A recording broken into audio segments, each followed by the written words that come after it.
Assalamualaikum warahmatullahi wabarakatuh. Perkenalkan, nama saya Fadilah Umami dengan nomor induk mahasiswa 14205081,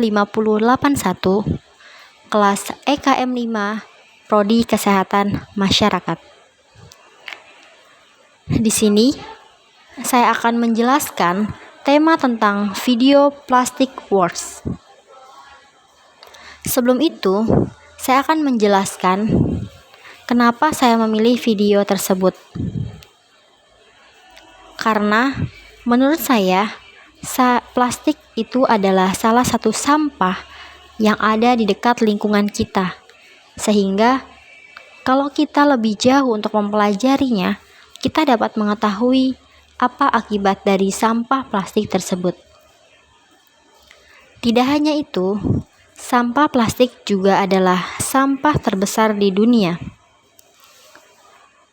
Tidak hanya di negara-negara berkembang, tetapi juga di negara-negara maju, seperti Amerika, Inggris, dan juga Jepang. Untuk jenis bencana plastic wars ini adalah bencana non-alam. Karena penumpukan plastik sendiri adalah bencana akibat ulah manusia. Adapun bencana ini disebabkan oleh pengguna kemasan yang tidak terurai. Sehingga sampah semakin menumpuk dan akan mencemari lingkungan. Dampak dari penggunaan kemasan tidak terurai ini seperti kemasan sekali pakai dan kantong plastik sangatlah besar dan semakin dapat dirasakan oleh masyarakat. Namun, kemasan tersebut masih saja digunakan dan dibuang begitu saja di sembarangan tempat. Plastik memiliki karakteristik seperti kedapnya air, lentur, dan tahan lama. Sifat-sifat ini yang membuat plastik menjadi sangat sulit terurai dan seharusnya dijadikan kemasan yang digunakan berulang. Tapi, karena harganya yang murah, membuat orang menganggap plastik adalah sesuatu yang tidak berharga dan dengan mudah akan membuangnya. Yang akan mengakibatkan plastik akan semakin menumpuk dan akan mencemari lingkungan. Tidak hanya itu, akibat dari sampah plastik juga akan dapat menyebabkan cuaca ekstrim dan akan menyebabkan banjir. Hembasan ombak tersebut membawa banyak sampah seperti plastik dan sampah kayu. Kita juga bisa melihat dari video plastic wars tersebut dapat diketahui bahwa sampah plastik sudah mencemari laut. Sampah plastik yang mencemari laut tersebut berasal dari masyarakat. Kemudian, kembali lagi dan merusak akan daratan. Ini merupakan sebab akibat dari perbuatan manusia sendiri. Sampah plastik membunuh para penghuni laut, dari ikan, penyu, bahkan burung yang ada tinggal di sekitar pantai.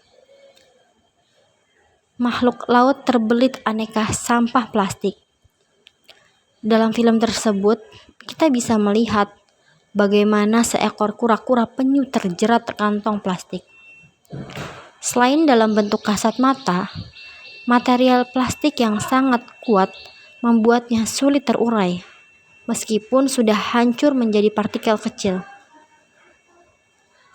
Dari partikel-partikel kecil tersebut masuk ke dalam tubuh ikan dan para penghuni laut lainnya. Nah, selama beberapa dekade ini, tanggapan nasional terhadap masalah sampah plastik yang berkembang telah berfokus pada satu solusi, yaitu daur ulang. Dan beberapa tempat telah mengejar daur ulang yang lebih agresif. Karena apa? Karena apa yang kami masukkan ke dalam tempat sampah daur ulang, kami berakhir di pabrik pemilahan. Seperti contohnya manajer penjangkauan di Far West mendaur ulang setiap bagian dari ini. disortir dengan cara memisahkan kertas, dan kemudian logam, dan kemudian plastik. Ada banyak dari berbagai jenis plastik yang harus disortir dengan baik. Tetapi ada beberapa item seperti botol soda dan kendi susu lebih mudah didaur ulang sehingga ada uang yang bisa dihasilkan.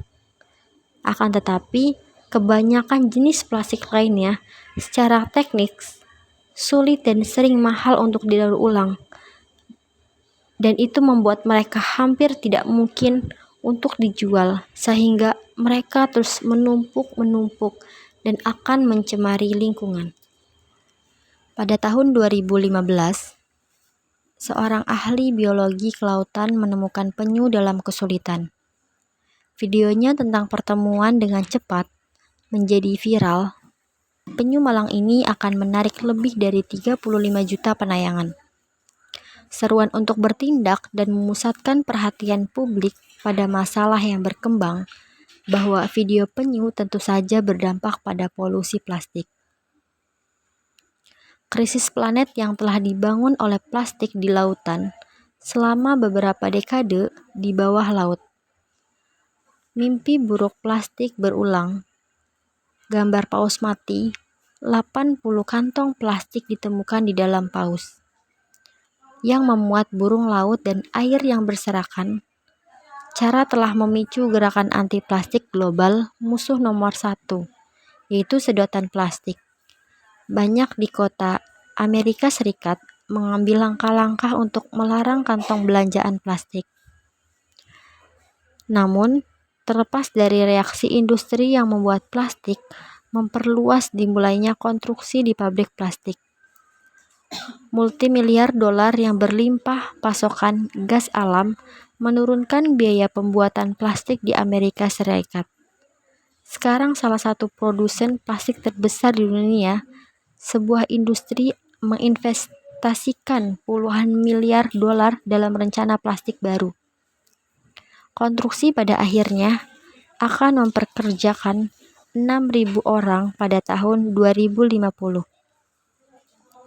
Diperkirakan produksi plastik global akan melipat gandakan plastik. Dan dari sini kita bisa memahami bagaimana kami sampai pada ini, momen bagaimana industri plastik dapat berkembang selama bertahun-tahun dalam menghadapi krisis yang berkembang, oposisi yang sekarang lebih kuat dari sebelumnya. Dan mereka mengatakan, orang yang memulai polusi yang dapat menghentikannya yaitu adalah orang yang di seluruh negeri membeli garis itu dan berpikir itu adalah tanggung jawab kita untuk mengurus sampah dan membuang lebih banyak sampah daripada negara lain di dunia. Sementara upaya untuk mengubah perilaku konsumen membantu membersihkan masalah sampah yang lebih terlihat. Mereka tidak banyak berbuat untuk mengatasi akar masalahnya. Apa yang membuat hidup kita nyaman adalah mengubur kita pertumbuhan limbah rumah tangga yang tidak terkendali. Tongkang yang penuh dengan sampah menyebabkan bau internasional yang membuat lebih dari 3.000 ton sampah pada tahun 1987. Baik, itu saja. Sekian, terima kasih. Assalamualaikum warahmatullahi wabarakatuh.